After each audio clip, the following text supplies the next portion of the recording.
Ladies and gentlemen, welcome to our lecture series, Spotlight Cultural Property Protection. My name is Anna Kaiser. I am the head of the Center for Cultural Property Protection at the University for Continuing Education in Krems in Austria.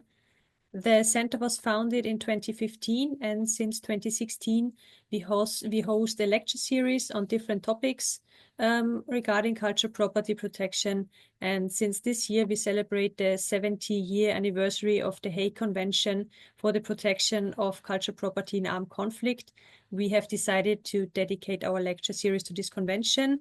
And this evening is the fourth and final evening in this lecture series in 2024. And for that, we have decided to go a little bit away from armed conflict and go into disaster response, which can be very important for armed conflict as well.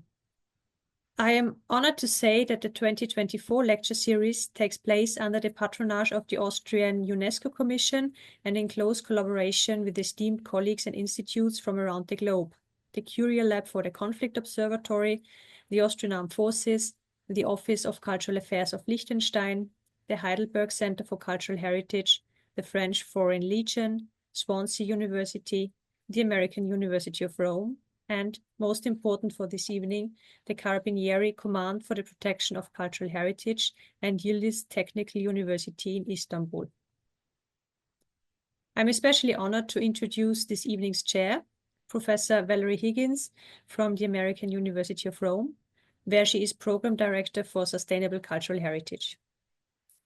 Professor Higgins, dear Valerie, it is a great privilege to have you hosting this evening.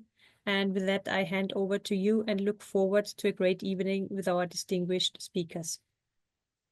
Thank you very much, Anne, and thank you so much for inviting me. I'm particularly thrilled at our two speakers. This is an area that's very close to my heart and one that I think we don't include enough in our discussions of cultural property protection.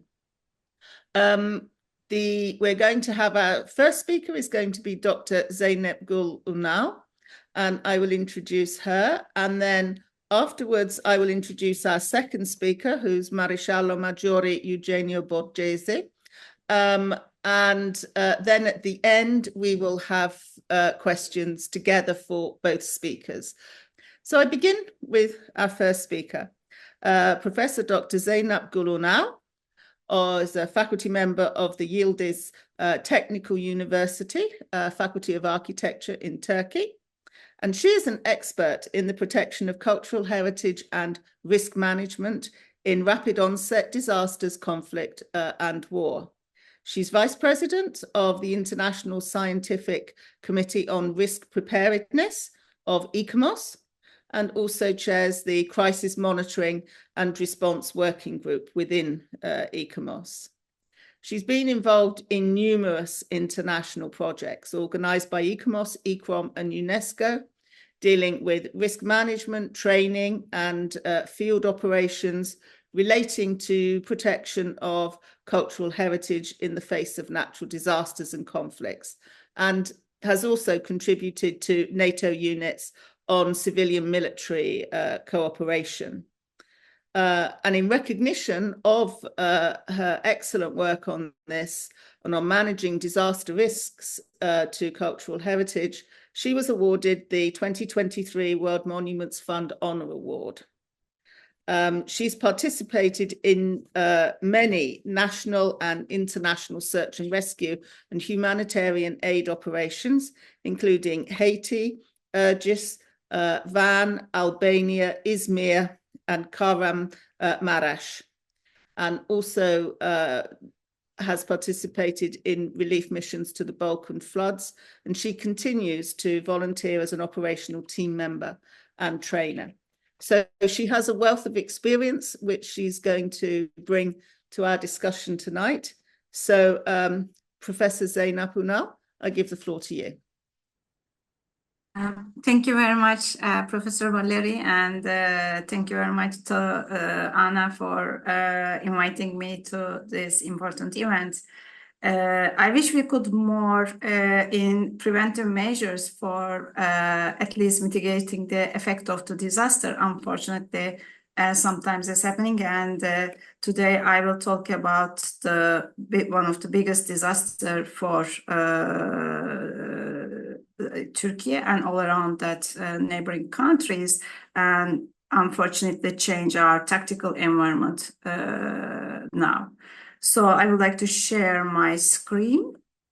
Okay, today I will a bit talk about our last earthquake in February 6, 2023, and affected Turkey and Syria.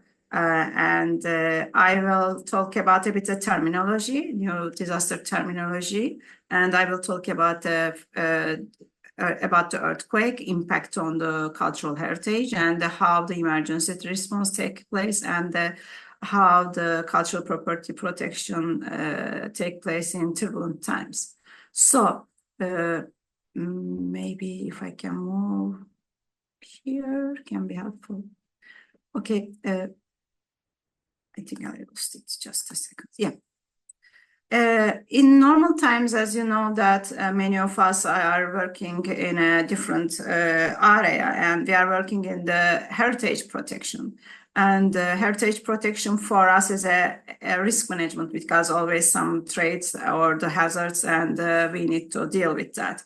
But in turbulent times, of course, the situation has changed, and we also take the position according to the new tactical environment.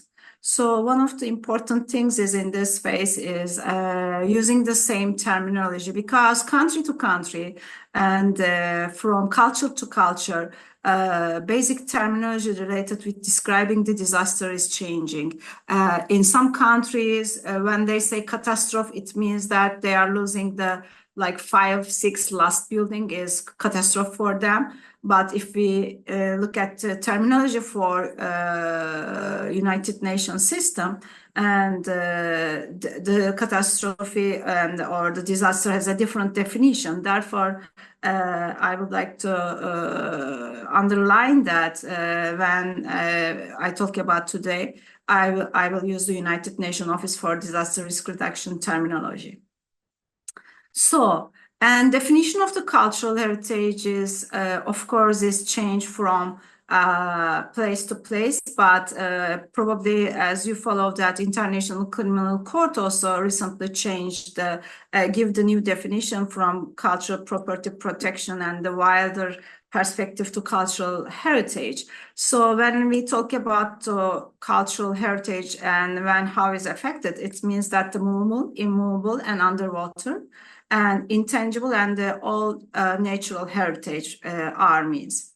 So, and it's also one thing that I also would like to underline, not only for nature-induced disaster, but also the conflict, war, or terrorist actions. When we talk about the protection of the cultural heritage, sometimes can be understand that it is limited with the objects, especially with the limited with the museum objects. But when we talk about affected cultural heritage, this can be a building, religious building, government building, critical infrastructure, hospitals, historic bridge, ceremonial place, or living human heritage. And when we do the assessment, all of these categories, all of these values are included. And this is not only important for the heritage perspective, but also important for the humanitarian or military perspective, because this tactical environment in times of disaster affect also the operations on the field, peacekeeping, peace building, or search and rescue operations, or humanitarian aid operations. Therefore, it's very important for us to underline that when we talk about protection of cultural heritage in times of disaster, it means that all of them are a part of the living mechanism. So let's talk about a bit 6 February earthquake. This is one of the biggest disaster in the area. And let me move this here. Okay, and actually this earthquake, first earthquake, it hit at around 4 o'clock and 7.7 magnitude. And actually, immediately after the earthquake, the National Emergency Management Agency declared the level as 3. It means the national level for the emergency. And around 45 minutes or 50 minutes later, actually, it's updated as the level 4 disaster. It means that we request international help. As many of you know that we do our retrofitting or the restoration and the protection of the cultural heritage buildings as a buildings according to the big magnitude disaster. But the things that we were not ready, in 9R, we had 2 big earthquake, then another big earthquake. Therefore, even if we had a damaged building and the people are evacuated from the buildings, in the second and the third earthquake, we lost more people because of the damaged building had collapsed. So in total, in that time, we had 7 big earthquake and more than 64,000 aftershock. That was very unexpected. And actually, the last earthquake has happened yesterday at the same area in Malatya. So if you wanted to compare the energy, and maybe you remember the effect of the Hiroshima atomic bomb is 15 trillion Joule, and 6 February earthquake is 30 quadrillion Joule, and affected more than 120,000 kilometers square and affected 14 million people. And that is the category 4 earthquake. So another problem related with the area, actually, the displacement on the ground. In the first earthquake, in the early morning, 4 o'clock, it's around 3-meter displacement. But unfortunately, 9 hours later, when the second earthquake hit, we had around 7-meter displacement. It means that when we started the operation for search and rescue or starting checking the building, heritage building, deployment was a problematic and the logistic was a problematic because if we didn't had a major problem on the roads, unfortunately in the second one we had a bigger problem and logistic was a big problem. And deploying the staff for reaching the disaster area and actually also the sending the equipment to the area, it was a big problematic. Unfortunately, more than 63,000 people lost their lives and more than 107,000 were injured. It means that in one day, we lost many population in 11 cities in the area, and almost 15 million is displaced in a day. So when we check the situation of the heritage, as I told you, because of the impact was big and affected the 11 cities, it was quite difficult in this tactical environment to do the assessing the damage. And if you think about many of these buildings were monumental buildings, and some of them were like old heritage hospital buildings were actually critical. We call them the critical infrastructure were affected. Therefore, in the first stage, Ministry of Culture sent the expert team in 11 cities, and they just labeling which buildings are heritage building and which building is normal building, because all the debris were actually mixed to each other. In some area, it was very difficult to identify that which one is the heritage building and which one is the new building. So this is the latest number related with the damage on the heritage building. More than 300 building, unfortunately, we lost completely. And we have more than 900 heavily damaged, and more than 1,000 is moderately, and again, more than 1,000 is slightly damaged. This is why it's important because many of them are monumental buildings, and it's also create the memory for the places. So another problem, actually, it was a big storm in the area, and therefore we need to check the situation of the World Heritage sites. It's important for us. And like Mount Nemrut is one of the World Heritage site, and it was no actually way to reach the area, and we request the help from the army, and they provide us the satellite images. At least we could have a chance to see in the general situation in the area that luckily it was no damage in the area. So it's very important to understand the damage for effective recovery, not only effective response, but also effective recovery. Therefore, we are trying to use the new technologies like using the satellite images for understanding the damage.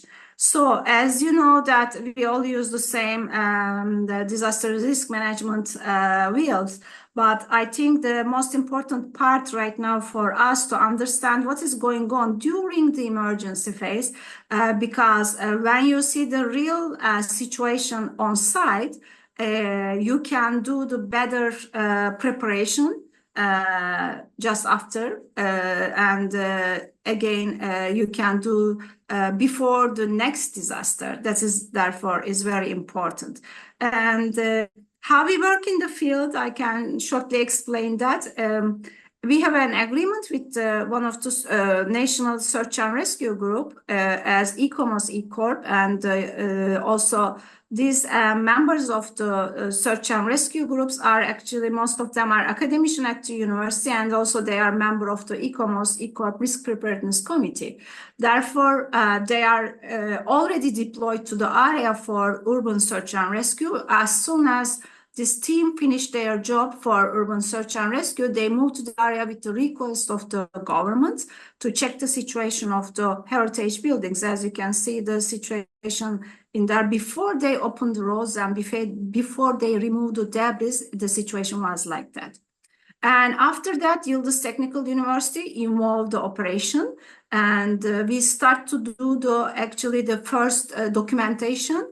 Because it was very important for us to understand which arteries will be open in heritage area. As you know that if the heritage is involved, is preferred to leave the debris in the place next to the building for the better rehabilitation and restoration. And this is just a very quick image of the 3D model of the area, that for understanding how we can establish the base of operation and how we can start to work in the field.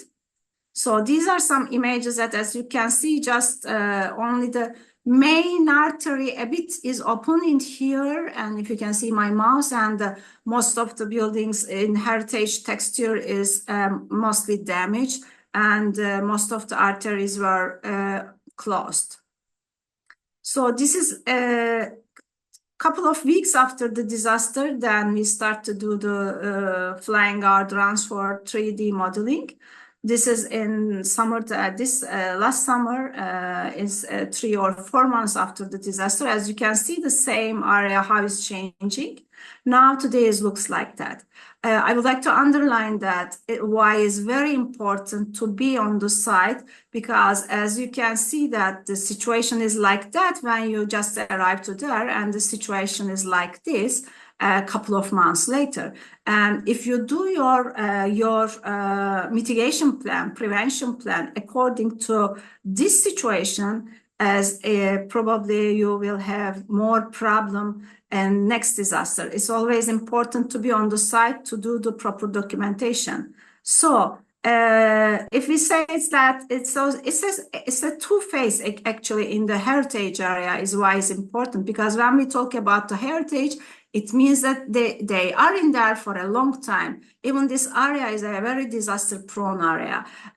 We can not only observe the vulnerability and how had the damage, but also we need to, it's very important to understand the resilience capacity of the earthquake, and also the resilience capacity of and the vulnerabilities of the community, how they react during the disaster, is a part of the research in the heritage. So this area is, as I told you, since the ancient times, and it's a loss of, this is the seventh earthquake in the area in the history.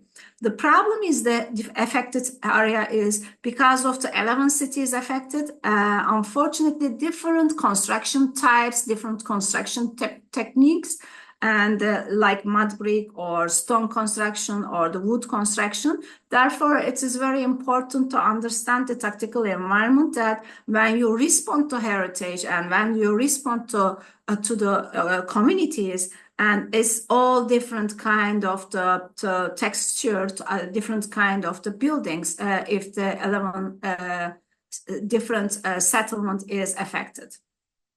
So this is our team that did the assessment, detailed assessment after the situation analysis in the area. And one of the biggest problem right now, still after shocks is going on, and we need to replace our maps, and the parcel boundaries and the historic pattern reference is totally lost right now. And also we had a good observation about why the heritage buildings had a damage, because in the previous earthquake in the late 19th century, it was another big earthquake when they hit the area. Because of the size of the damage, they used material from the debris. Then we can see in here, this is the back side of the wood panels. It's another, you can see that another ornament belongs to another buildings from the 19th century, from the previous earthquake. Then that reduced these vulnerabilities of the buildings. And also, unfortunately, the bad intervention and repairing problem is also affected the area. So now we are also checking the situation of the restorations, because newly restored building also had a damage. Luckily, it was in the night times, and the big, especially the religious buildings, who has a more capacity for bringing the people together, had damage, but luckily nobody was using in the night times. It was good. So it's also important to understand the community's reaction, because even in this big earthquake, even in the big loss, and they are asking for something that they bring them together, like a ritualistic objects, because this area is very well known area that 3 different religions are living together in here, and for 3 of them have religious buildings next to each other, and many of them has ritualistic objects are inside, and is important for them. Even they lose the buildings and they want to have their ritualistic objects back. Therefore, we are always keeping in mind that a part of the operation in the field, this is very necessary.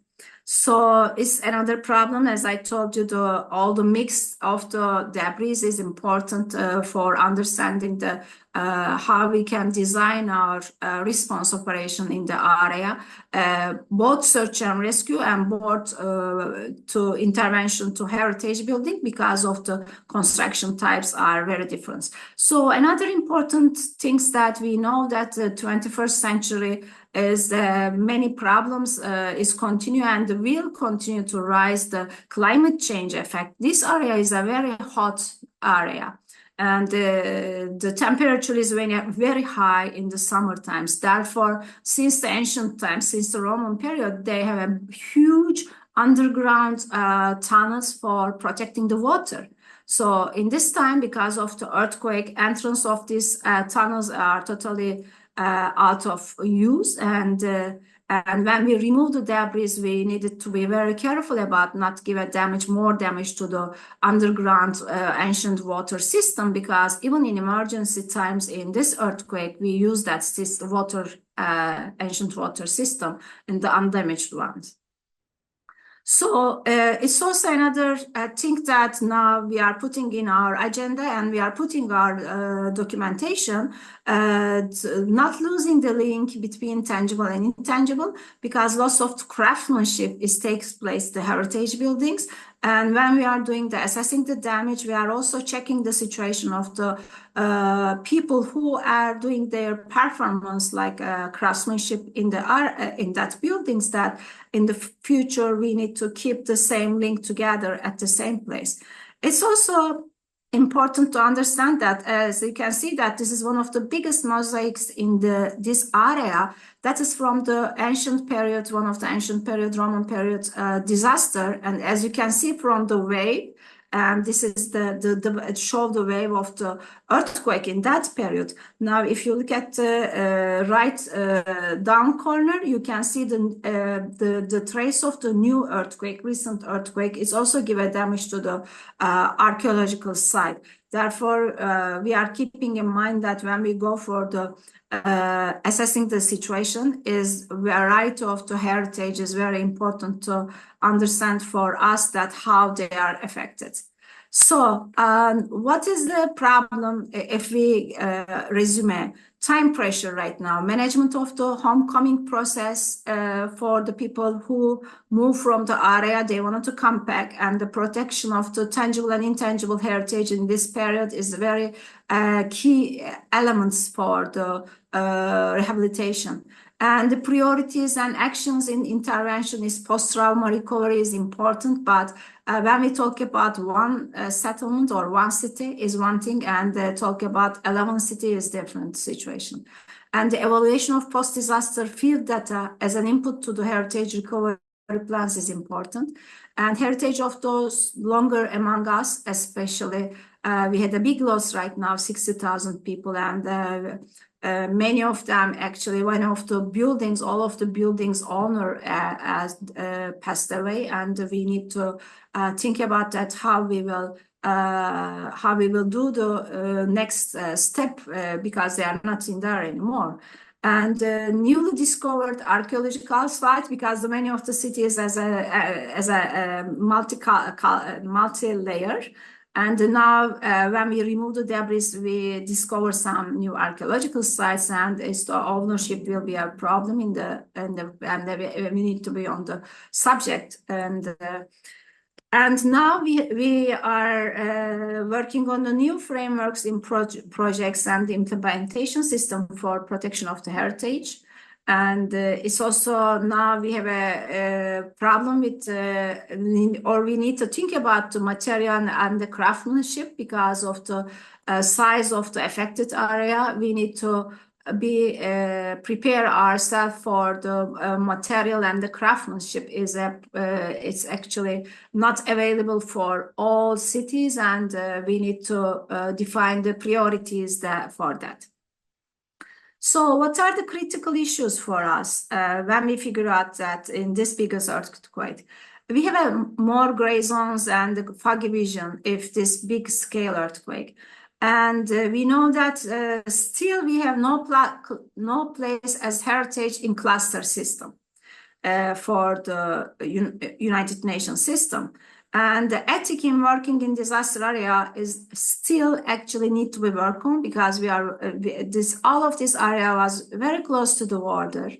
And when we work as a heritage people, we need to consider that the confidentiality, sometimes sharing the information, even for the heritage, can be a critical issue, because we know that now the security, national security and international security has a big link with the heritage also. And the data collection standards in this big scale disaster now is totally changed. We change our methodology. We are working on a new methodology in this big scale disaster. And the documentation for disaster risk management is very important now, is for the future mitigation projects. And of course, many of buildings are collapsed, and some of them will be the subject of the crime scene.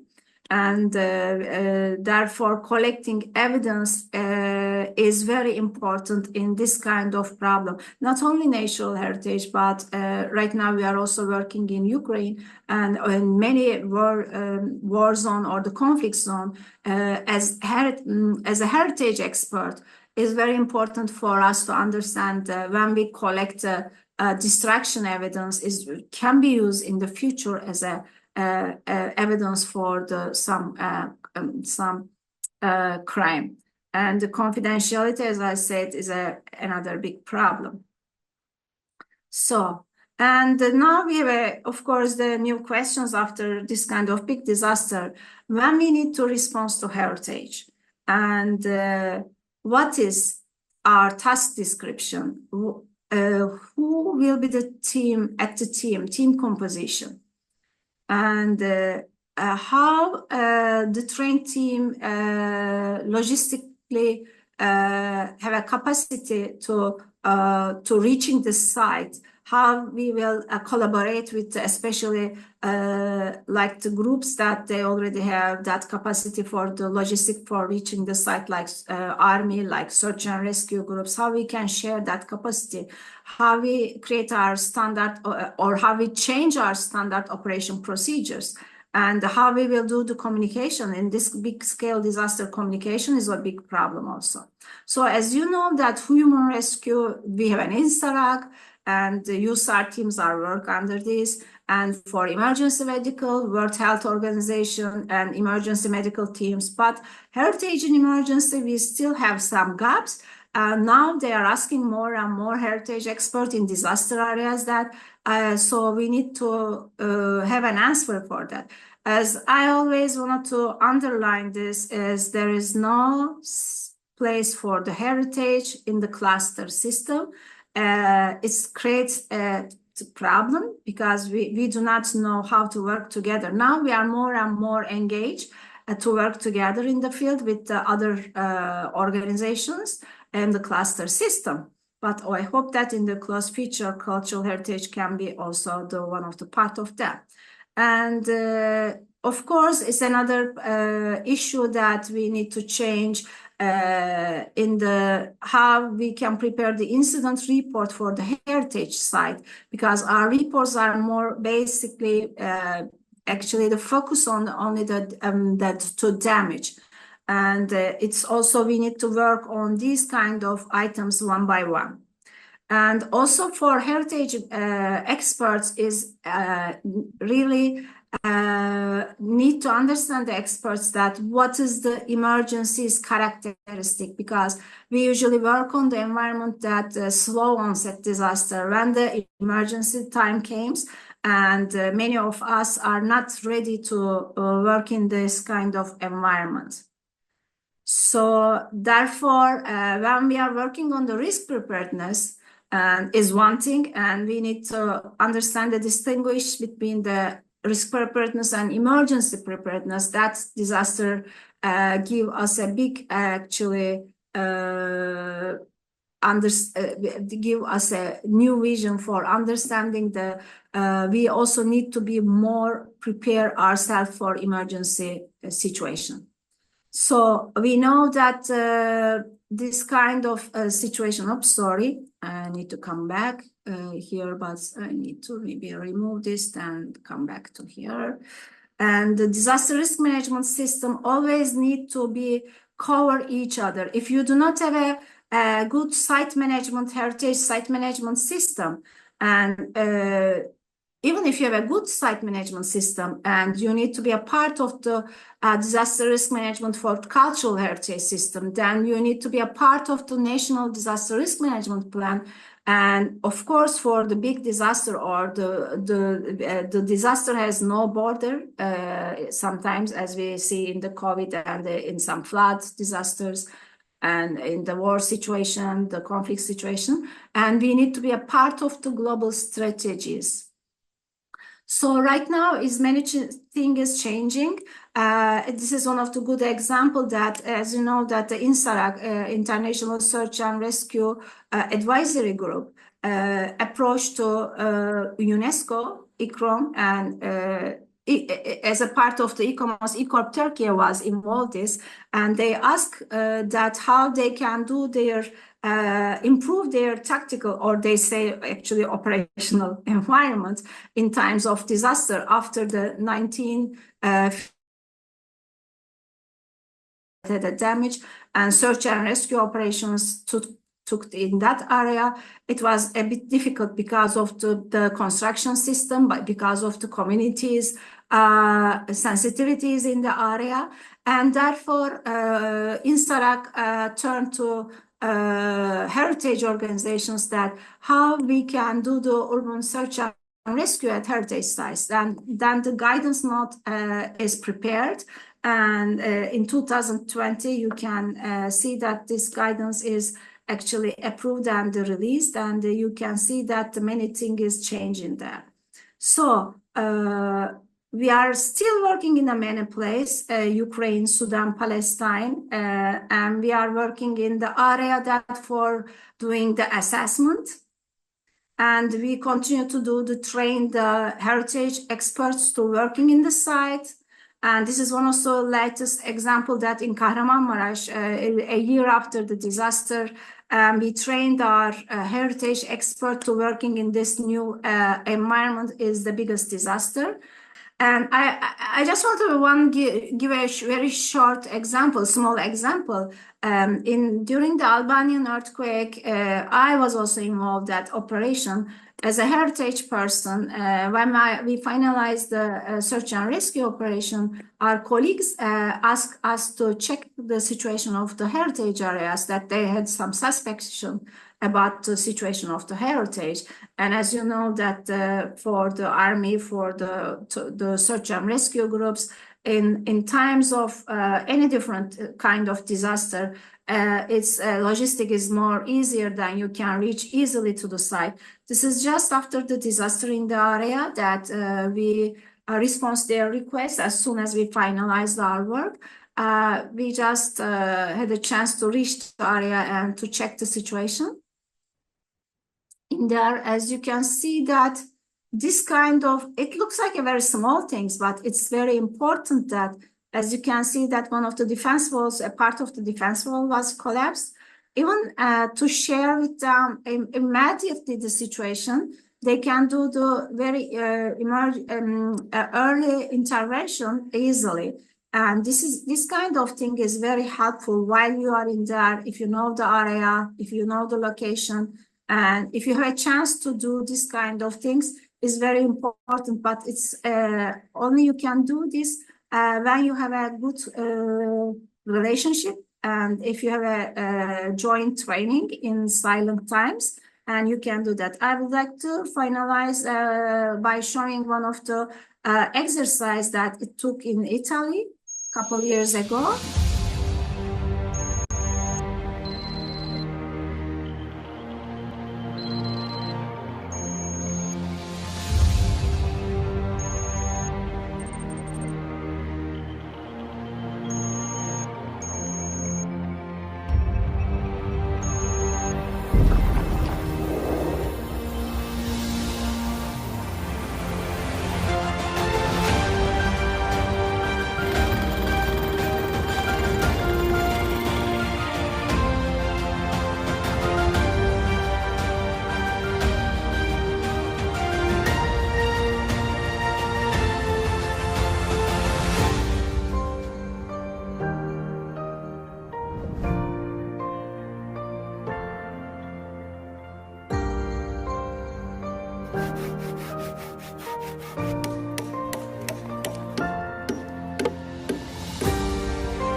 As we know that this is disaster risk management wheels, and it looks like it's a timeline follow each other: preparedness, response, recovery, prevention, and mitigation. But in fact, it's not happened like that. If you look at the timeline, it looks like that. But is a kind of a spiral, actually. Each disaster is not coming to we are not coming to the same point after each disaster. If we are coming to the same point, it means that we are in trouble.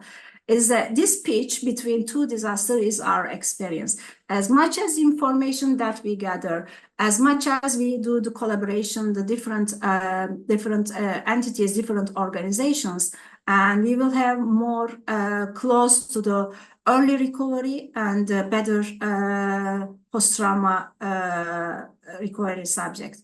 So I would like to finish my presentation. And so this is our story. It was a very bitter lessons that we learned. And now we are preparing our reports about assessing the damage to the buildings and how the community affected, for giving a chance to other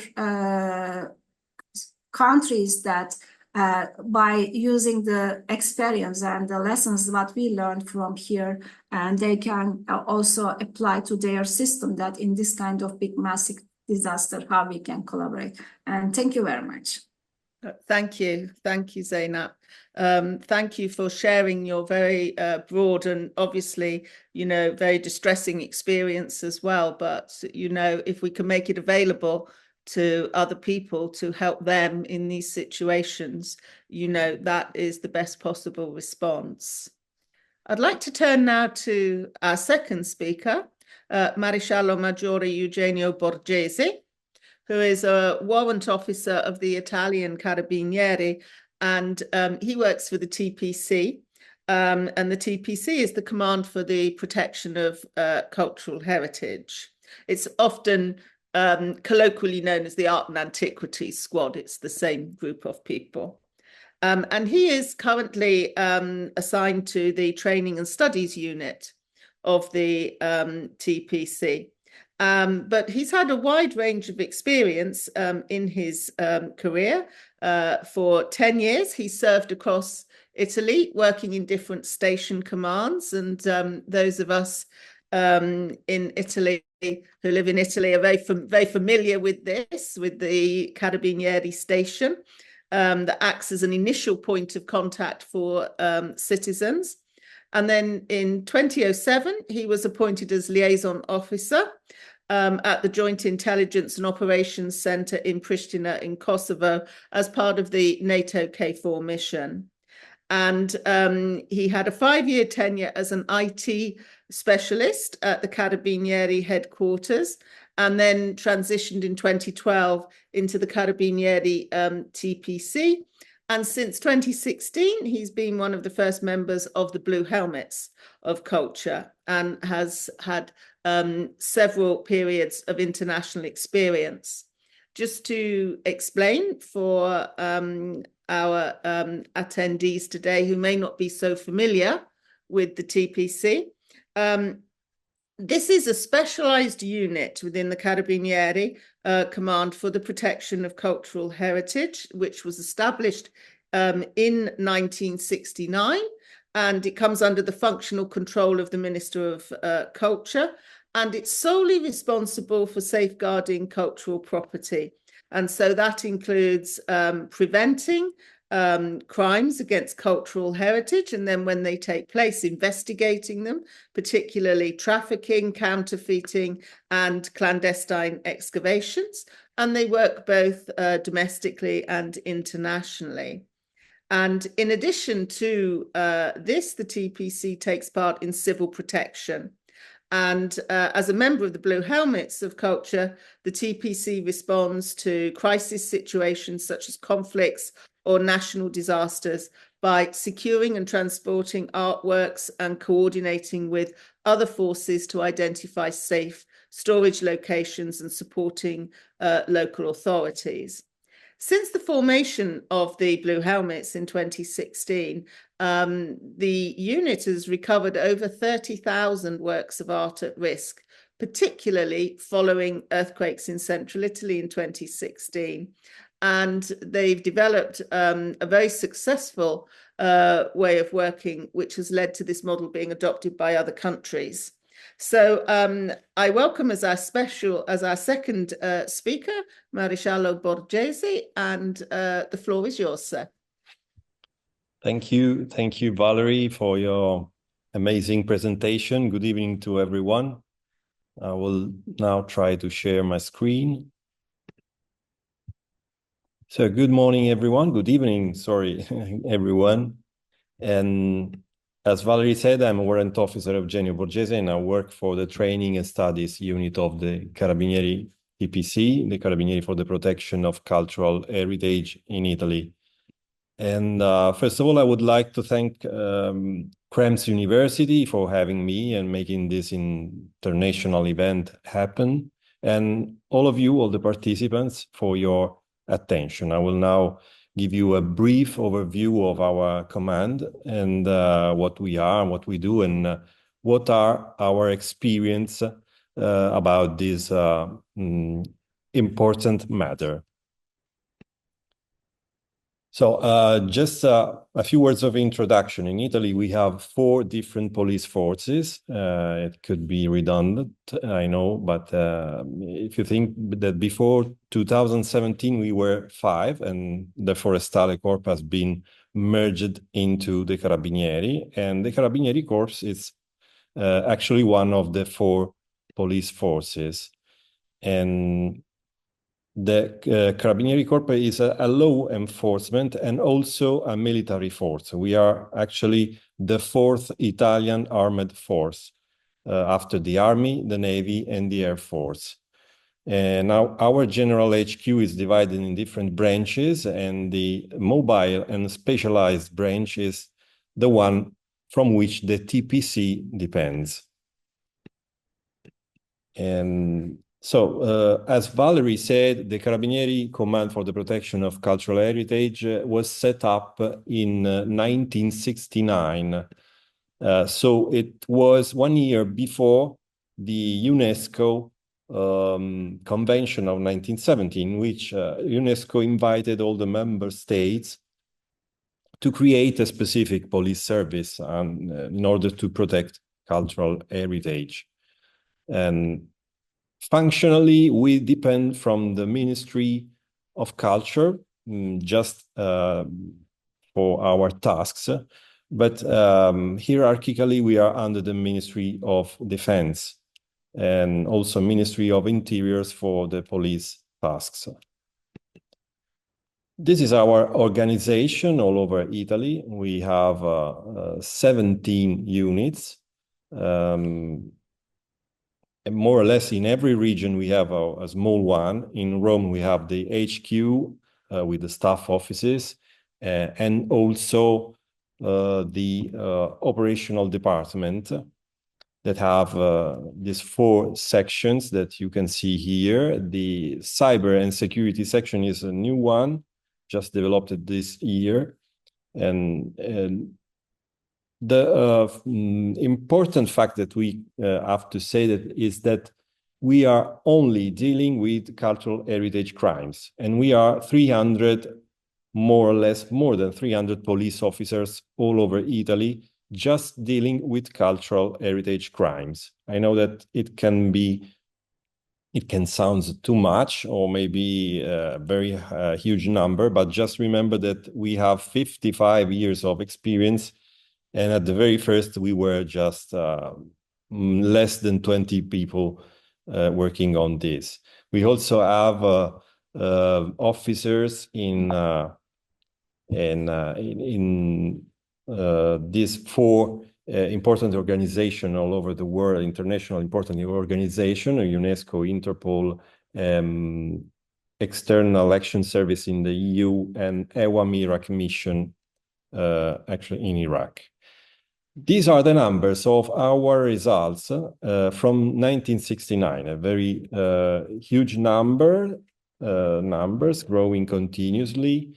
You can find in this publication through these QR codes, but you can Google TPC Carabinieri, you will find our website. We also have an application for both Android and iOS. And these are all just to show that we are doing our best in order to protect cultural heritage in Italy. And as a police service, the primary task of our command is to prevent crimes against cultural heritage. Of course, if they happen, we have to contrast these activities with investigation and to prosecute the perpetrators. We also have a training program. I'm actually in the training unit, so it's my job. That is part of also raising public awareness. I will always say that we understood that raising the cultural public awareness is important from the very beginning, from the schools, from the childhood. And so we do a lot of events, also exhibitions in schools and sensibilization of people or younger people. Finally, the task force Caschi Blu della Cultura, that can be translated Blue Helmets of Culture, that is a special task force inside the special unit. I will talk about this in a few moments. But before, we must say that as one of the armed force, the Carabinieri also contributes to preserving the democratic institutions and can be deployed in times of disasters or other emergency. In fact, the Carabinieri is part of the operative structure of civil protection of Italy. Here you can see all the structures. So we have fire brigades, the army, the navy, the air force, and of course us and all other important institutions. All of us concur to the civil protection. Some disastrous events in the past have helped us to improve our operating procedures. Now I just spotted 3 main events from which we learned something. This was the earthquake of 1997, and after 1 year, 1998, in Umbria, in which we had our first experience. In that occasion, we understood the importance of individuating a safe storage before the event happens, because after is too late. And also cooperating with other bodies, with other police forces, other structures that it's important in order to coordinate the interventions. Then after 10 years, in 2009, we had a very bad earthquake in L'Aquila, that is Abruzzo region, in which we started to understand that we not only had to see where to put the artifacts that we recovered, but we also had to start surveillance of these storage and to install security services in order to protect the works of art recovered after the earthquakes. Then in 2012, in Emilia-Romagna region and Lombardia also, it was not so bad earthquake, but we understood the importance of clearly define the tasks of each one. And so exactly after this earthquake, the government started writing a draft of law. And in fact, these events caused a lot of damage. And we started to think about what are the most important concepts that we had to understand. And of course, every one of these words is important, but preparedness, to be prepared, is the most important one. And so our government issued a law in 2012, and then a directive ministry order in 2015, in which they defined exactly what we have to do. I mean, the TPC is one of the structure that is involved in this machine that starts early after a disaster, an event. Now I will show something of this scheme. In fact, we are part as the command of the unit, the crisis unit at national level, and also all the Carabinieri units that you saw in the structure are at regional level, part of this important machine that starts after an earthquake.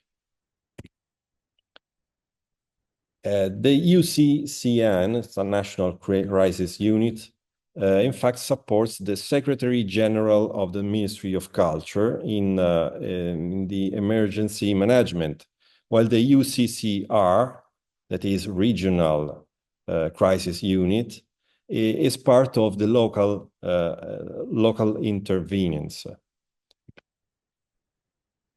After this experience, we decided to create, after the events of October 2015, in which Syria was struck by terrorists, the government of Italy, together with UNESCO, decided to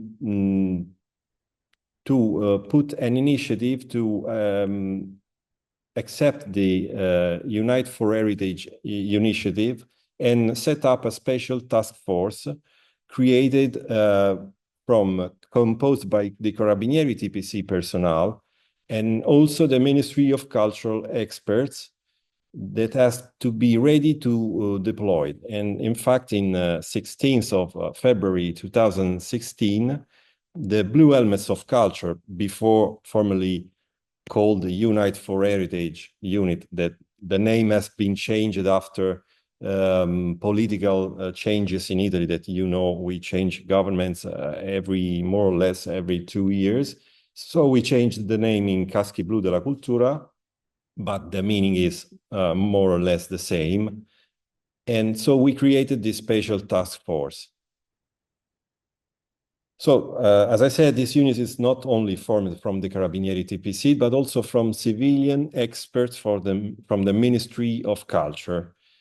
In short, it represents an emergency group for the intervention and to save cultural property at risk in case of disasters, crisis after war, and never during a conflict. So pre and post conflict is one of the requirements of our intervention.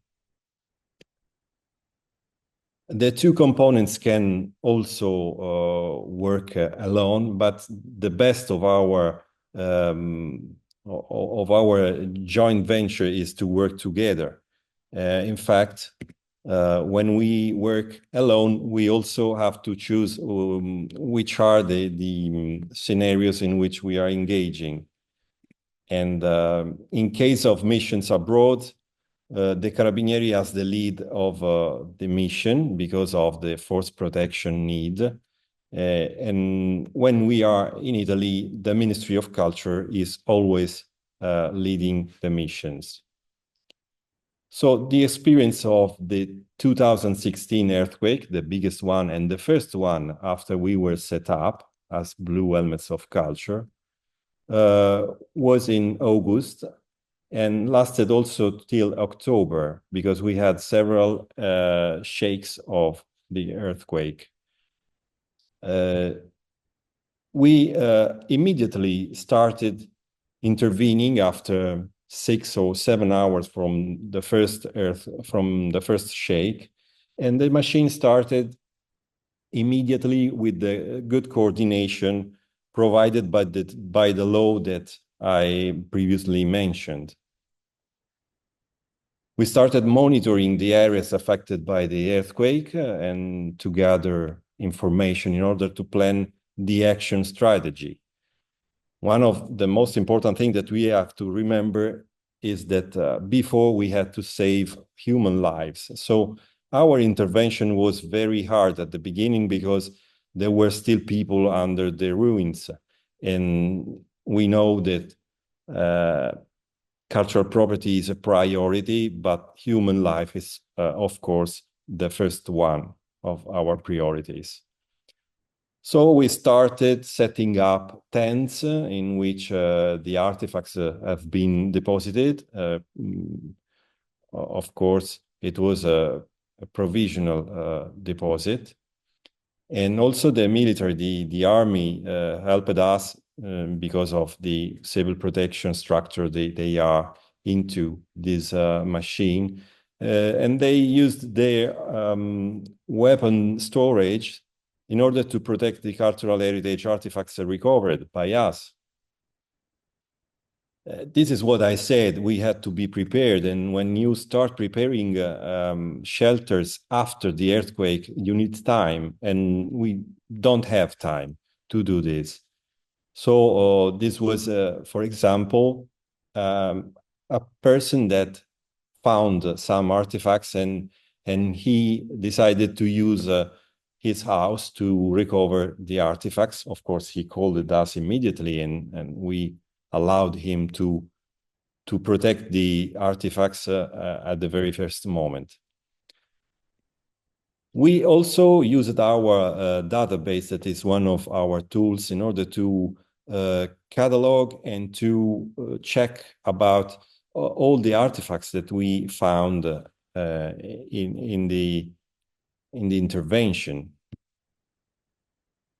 Another critical issue during the inspection was when we had to the presence of crimes. When we are in front of a crime as a police force, we have to seize and also to put the seizure signs on all the in all the places in which we are working. And so we are involving the judicial authorizations and judicial authority in order to remove the seals. Every time we need to go again inside the place in order to rescue the artifacts.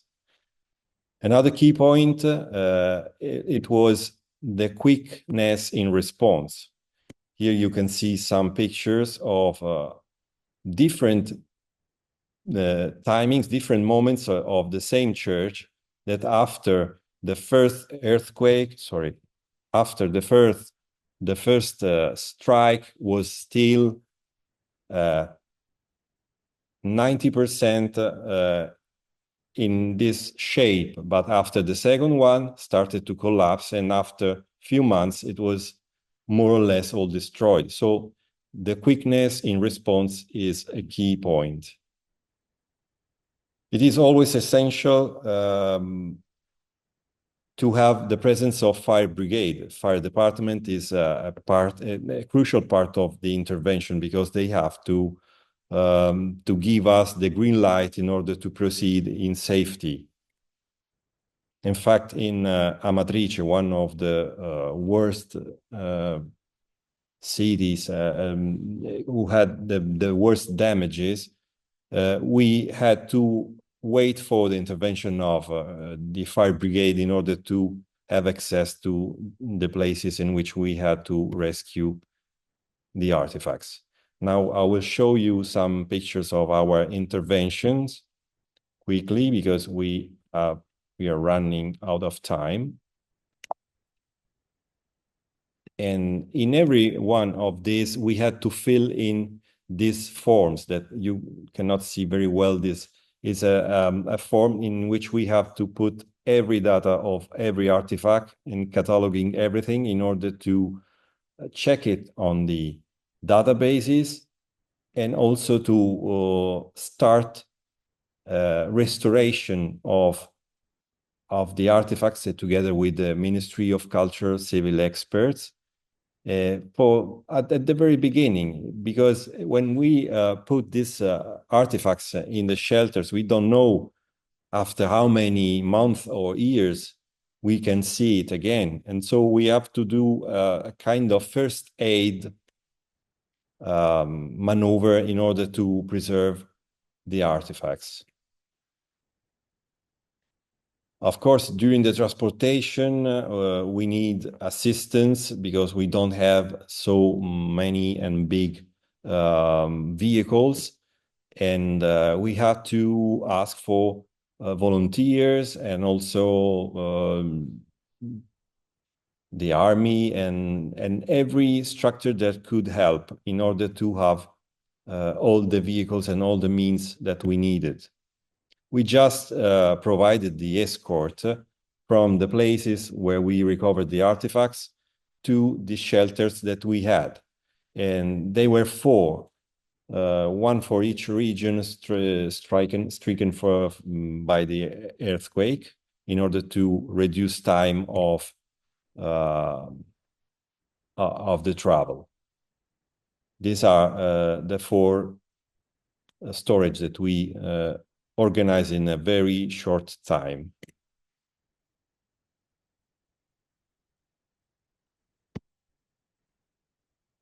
The Spoleto storage is very technological. We have shelters. That was the first one that we managed to organize, and so it was the best one of the 4 shelters that we had. But the work doesn't stop when we put the artifacts inside the shelters, because, as I said, we have to manage to do the surveillance, to install a security service in order to protect the artifacts. And also, when something is missing, we have to report immediately and to put everything into our database in order to have the possibility to check if one of these artifacts can be recovered after, or maybe after a theft, it can be seen in all over the world, because our database is working together with the Interpol database. So after all this work in 4 years of recoveries, we just lost one piece, this one, that is now missing. And these are the numbers of what we recovered in 4 years in this earthquake of central Italy, and also Ischia and Mugello 2 years after. More than 30,000 artifacts recovered. After, in 2023, we had an experience in Emilia-Romagna after a flood, in which we had this new technology of freezing the books because of the mud and the wet that affected the books. This technology was to recover books and all the artifacts that were wet, and we had to freeze them in order to protect them during the transportation to the ICR, that is our center of restoration in Italy, one of the best restoration center that we have.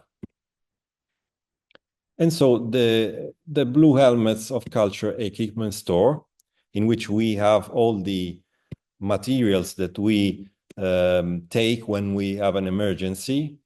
You can see here a trunk in which we put everything we need. The computers, rugged laptops and small printers, radios, gloves and multifunctional knives, all these numbers in order to catalog every picture that we take, light masks and anti-dust minor threat vests, heavy anti-gas masks. This filter is expired, but no problem. And bio vests, antibacteriological chemical threat vests. All this stuff has to be prepared before the event. Useful tools, like shears, axes, crowbar, helmets. Okay, these helmets are very light, but we had this one that is the last one that is very useful one.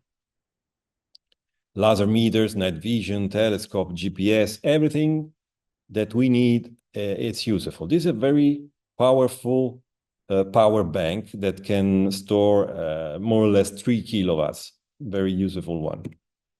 And solar power, solar battery, action cams, first aid, we need it when, or actually, and also, okay, jackets in order to put everything with us. And this is one of my pride, the 3D laser scanner device with this very big telescopic support that we used after the first strike in order to have a picture of the situation in 3D and then study what is the possible intervene in our work. So as a training and study member of my unit, I have to tell you that our structure has been one of the most important structure in intervening in this situation. And so, for example, Mexico asked us to have a training about our model. And also, we set up some simulations. The Promede is one of the most important that we had, in which we succeeded to put together Palestine and Israel working together. And also with the University of Krems, we participated in the exercise Traitolia in 2018. And in 2019, Italy held a very big training simulation exercise in cultural heritage, simulating an earthquake. And these are other missions that we performed after our setup in Albania, Lebanon, Croatia, Argentina, and Mexico. In Morocco, we were ready to go after the earthquake, but then something went wrong with diplomatic issues, and so we couldn't go to help them after the earthquake. Brazil is one of the last courses that we had in which we set up the Blue Helmets of Culture in Brazil, and also were participating in Colombia, Chile, Paraguay, Uruguay, and Venezuela, together with the ILA, the Italo-Latin America Institution. And the last one is the Blue Helmets of Culture for Italy. The last course, it ended in 27th September. And this was one of the most important course that we organized in the COESPU in Vicenza, in which 56 participants of Blue Helmets of Culture have been trained. Know if we can show you everything because we don't have so much time. But the most important thing that was accumulation during this course using car points and this from above the situation after an earthquake. The groups were divided in 4 teams, and they were all competing all together in order to find who was the best team. It was a very realistic simulation. One of the most added values of having a course in a barrack all together is the opportunity to build the so-called team spirit. Se per caso ce li danno, non ce li abbiamo. It is crucial in emergency situations and difficult environment situations. Oh, okay, this is okay, we'll see it later. This is a device that if there is a shake, an earthquake incoming, and in order to protect us and to escape from the room. This is part of the simulation in which the fire brigades has to say that the place was safe in order to come in and to do our work. And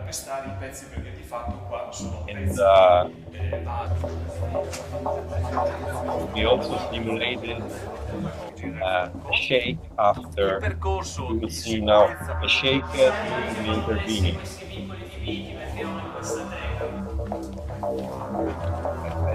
I'd like to skip some part of the video, but I think that if I touch something, it will stop. So I have a few seconds again and more, just to show you the device. During the intervention, the blue spots are the colors of the team. But during the intervention, we had to catalog everything and to bring everything to the shelter. At a certain point, the alarm rang, simulating a new earthquake, a new shake, and so everyone has to leave the place and go in safety to their assembly point. I'm sorry for this music, but we had a very creative guy cutting the video.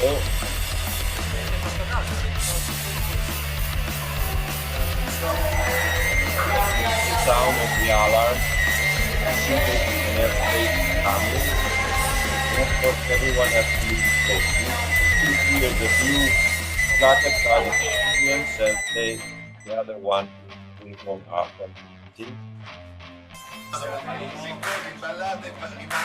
Anyway, it was a very nice experience for all of them.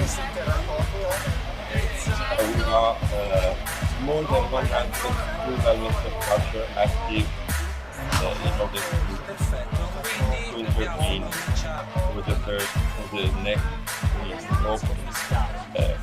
Never happens, but of course these things happen, and so we are ready to intervene for the next one.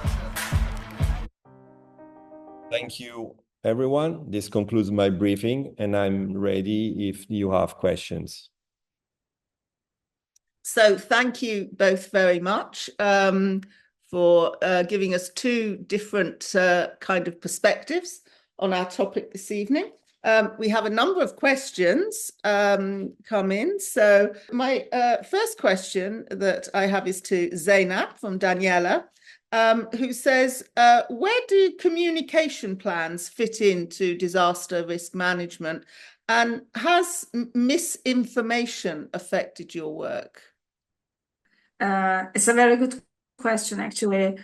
Misinformation and also disinformation is very important in times of disaster in the operational phase. And we usually have a special group. They are evaluating if they have any information that they need to double check. This is a part of course, the communication in emergencies. But as, of course, all of you know that you cannot establish this kind of communication plan in emergency. You need to establish the plan before the emergency situations start. So therefore, in disaster risk management plan, different leveled emergency communication. If many organizations are involved to this kind of big scale disaster, like universities, ministries, and emergency risk management agencies and the armies. Therefore, usually in my country, Disaster Risk Management Agency, AFAD, is leading that communication. Mm-hmm. Thank you. Thank you. So the next question I have is for Eugenio from Kristen, and she says, could you give some more detail about the freezing technique used for book conservation that you mentioned in your talk? Yes, actually, I'm not an expert of conservation, but I saw them putting these books into a kind of very small fridge with very low temperature. I don't remember the exact temperature, in order to stop the damaging of the water, and in order to have sometimes to transfer the book to a safe place, and then with the equipment that you have to use in order to dry the books, you will have this time that it's more or less 24, 48 hours in order to transport the books to this restoration facility in which they dry everything after they have been frozen. Right, right. I went to a talk once on, I think it was Haiti, where this was done, and they went and found ice cream vans and sort of vans that normally deliver frozen food and things, and you have to like improvise in these situations. Daniela, I have another one for you. Zeynep, I have another one for you. How do you prioritize sites during the emergency? This information coming for cultural heritage to buildings, as far as I understand that. Mm-hmm. Okay, prioritization is actually, if you have a chance to aerial view and prioritization for overlapping with the location of the heritage buildings, can be very helpful by using the technologies, because you can understand the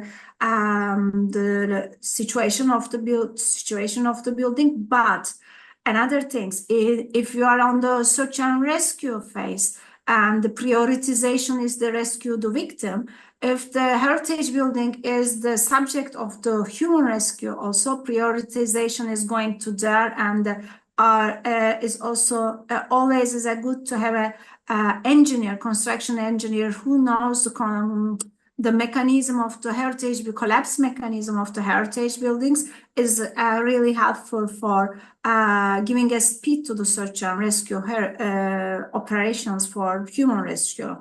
Then, of course, the second priority is goes to the building that who had a if totally collapsed, of course, we are putting in a second phase. But if it's partly collapsed, these are the priorities. Right, right. Eugenio, I have a question for you. You mentioned the importance of cooperation on the international level. So what, in your opinion, would be the ideal setup for cultural heritage on an international level? Yeah, good question. Actually, since now we didn't have a great cooperation, because our intervenes in abroad are always asked from the country that had the problem. So when we are invited, of course, we are able to participate, and then we are part as members, as consultant members. So we are not, how can I say, not operative actually with the hands on the artifacts. We just have a consultancy task. I mean, our cooperation in an international environment is more or less related with operational theaters in missions. And so we need to have who is leading, that most of the time is the highest rank in military environments. But when we are with civil members, it's sometimes it's difficult to have who is in charge to command everything. And this is one of the issues from which we escaped from this situation with UNESCO, because they wanted us to organize everything in a kind of rules, and it was not possible to have rules in civilian, a mixed civilian military environment. It was very difficult for us. But since now we are only invited to help other countries, and so when we have an invitation, we go and we do consultancy, and we of course can be coordinated by them. Right, right. Actually, I'm just going to break the format a little bit because there's another question which kind of leads on from that. Part of your brief is training. Does this include training other forces to be like TPC in other countries, the sort of police in other countries to follow your model? Yes, we are often asked to give advice on how to construct, how to set up a police unit in order to prevent crimes. And the biggest issue is that governments don't want to spend so much money on this. We need to face a resistance from the very early moments when they understand the importance of having not so much police officers. It just can be 10 people working only on heritage crimes. They start understanding that they have more crimes because they discover more crimes, that they need more people to deal with all these crimes. Because as soon as they don't have anyone doing investigation, they will never have any crime on related on cultural heritage. So it's a kind of chain. After we start, we always find that it's more important to enlarge the police officers working on this. Yeah, of course, this is where you are particularly skilled, the gendarmerie forces, where they have both the military and the police training, which is so crucial to the success of these. Zeynep, I have a question for you regarding underwater heritage. What happens? Is there protection for underwater cultural sites during earthquakes and disasters? How are they affected? I cannot definitely give the information or the answer to this question because I do. It's not inside of my knowledge for specific this earthquake. But I can give a general information about in my country. If you wanted to be a license for the scuba diving, you need to get 2 weeks training for underwater cultural heritage issue. Oh, this is really? this is mandatory because we have lots of this kind of heritage, and they do not want to unconsciously give a damage to. Therefore, in here, if you wanted to do the scuba diving, I do not know. I'm not sure one star or 2 star starting from, but I can check maybe for them later. But this is mandatory that you cannot dive if you do not have that training for underwater cultural heritage, about underwater cultural heritage. But I need to check that. I never had a chance to check with our underwater cultural heritage group. Excellent. Right. Eugenio, there's a question for you from Rajiv, who is interested in the cybersecurity project. Has there been a project that you've participated in? What was it like? How does it relate to cultural heritage? Unfortunately, I didn't participate yet because the cybersecurity section is very young. But I can tell you that the most important part in which there is an illicit trade of cultural objects is in the dark web. And so we need to know everything about this very strange and dark world, and we were not prepared. So we are starting to understand that over there in the dark web, there is the more important part of the criminals that are dealing and trying to sell and to buy artifacts. So it's not properly a cybercrime, but it's related to cyber crimes in which they are just hiding from the tracing of the common internet network. So I have some experience in this, and we have a very useful software that is automatically searching in the web for searching for stolen artifacts. Oh, right. A question for you, Zeynep. How do you, how do you engage local people in the decision making over the rebuilding, particularly if you've got like a place like Antalya, which has national historical monuments? How do you balance that kind of national priority against local communities and their needs? And I need to understand this if I understood clear. It's about the personal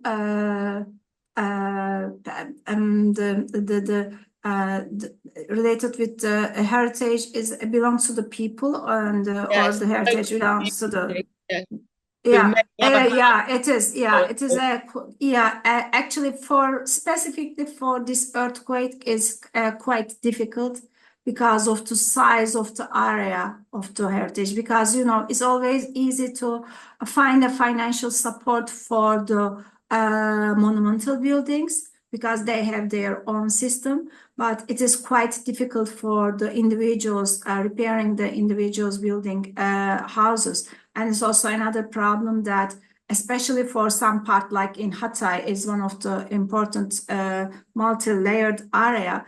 Right now we have more archaeological sites start to appear, but top of that archaeological site we have a 19th century Ottoman period buildings. So therefore it's quite difficult to both protect the right of the owners and both protect to cultural heritage. It's a kind of dilemma, and we usually, since the early recovery phase and community meetings and the community always joining the meetings, we are trying to find the middle way. We as a university, we are trying to provide more information from the site and also trying to find the solutions of the other example from the heritage.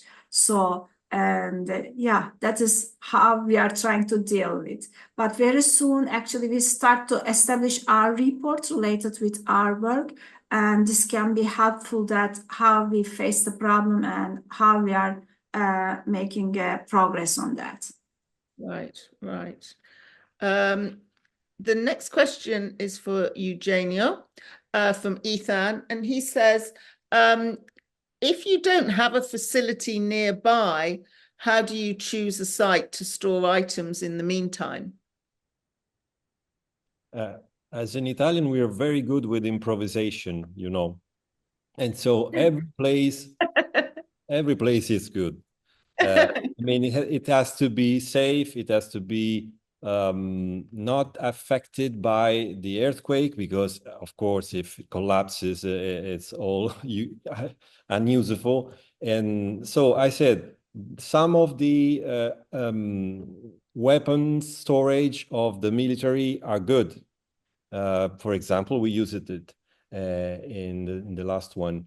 And also you cannot maybe figure out, but under some churches we have some very important spaces always full with, I don't know, food or wine, but sometimes it's useful to have these places.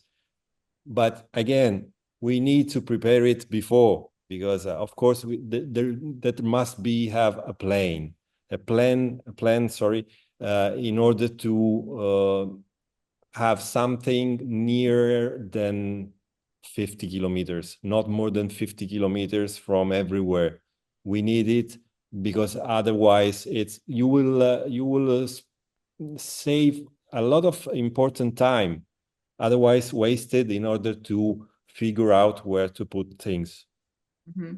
I visited the facility in Spoleto. It's very impressive.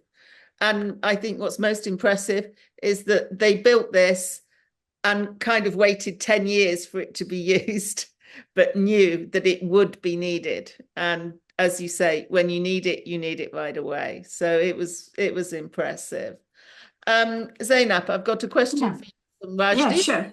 Who says, what are the common issues and problems that you find globally in disaster risk management and cultural heritage? What would you say are the most common issues? Of course, maybe I can give the answer from my small experience on the site. I think one of the most common problems is perception of the risk. As the responders' perception of the risk is different than the heritage experts or heritage communities' perception of the risks. And if I'm talking about from the heritage part, and heritage people are usually think that they have a small role in emergency response phase, and they have difficulties for bringing that experience to other part of the risk management system. And also another problem that new threats, like I think a couple questions before, like a cyber attack. And right now, like this kind of things, in many for the heritage community, it looks like a very far away as a danger from that. But we know that since since COVID, we have a more that ransomware attack, phishing attack, malware, data breach, as probably many of you know that in Red Cross and Red Crescent's system was hacked. And in COVID times, also the many museums' inventory system was hacked. And the disaster times, this can be more vulnerable. And as you know, that the Red Crescent says that I think it was in April meeting in Paris in 1954 convention celebration, they say that if we have another cyber attacks, that will be a subject of the Geneva Convention. Because it's not different than attacking the physically or attacking the cyber system. And I think we need to more follow the new threats and new hazards more effective way. And of course, to bring the force together. This is only the best way and share, because we have a limited budget usually. And if we share our power together, and we can be more successful. Otherwise, this is not an empty words to a better recovery. And this is only the way that we need to more collaborate, more share the best practices and also the problems. Yes, absolutely. Absolutely. And I think this will have to be our final question from Raji to Eugenio. How do you catalogue the artifacts, and how do you decide what you're going to catalogue? And will you catalogue everything? Is that even possible? The fact is that most of the work, it was already done, because we have a very good catalogation in Italy. And so we were expected to find those items in those places. So when we decided to intervene in, for example, Amatrice, we exactly knew what to search. And we had a connection with the database of the catalog of Italian Ministry of Culture. And so when we found the objects, we already knew about them. And so we just checked some of the, of the list of the artifacts that we were searching for. So catalogation is, when you are on the spot, you have to catalog only those items that you don't recognize or you didn't know about. And they were a few. The most of them we already knew. And so again, I don't want to be repetitive. It's a work that have to be done before. So catalogation is one of the things that is crucial in peacetime, as we can say, when we don't have disasters. I think all museums, heritage sites are being caught out by the fact that they've not paid enough attention in the past to inventories. Inventories are a deeply unsexy topic that it's hard to get funding for, but they are so crucial to everything, really, to everything. Well, thank you so much, Zeynep and Eugenio. You've given us really unrivaled access to your experience, which is so crucial in confronting both conflict and natural disasters. And thank you as well to all the people who attended and for your fabulous questions. And thank you to Professor Anna Kaiser and Krems University and Michaela, who's been keeping us going on the IT front. Thank you all. And I hope that we will all be able to meet virtually or in person at some time at some future event. So thank you, everybody. And I'll leave you all to go to your dinners now. So Thank goodbye. you. Bye-bye. Thank you, everyone. Thank you. Thank you.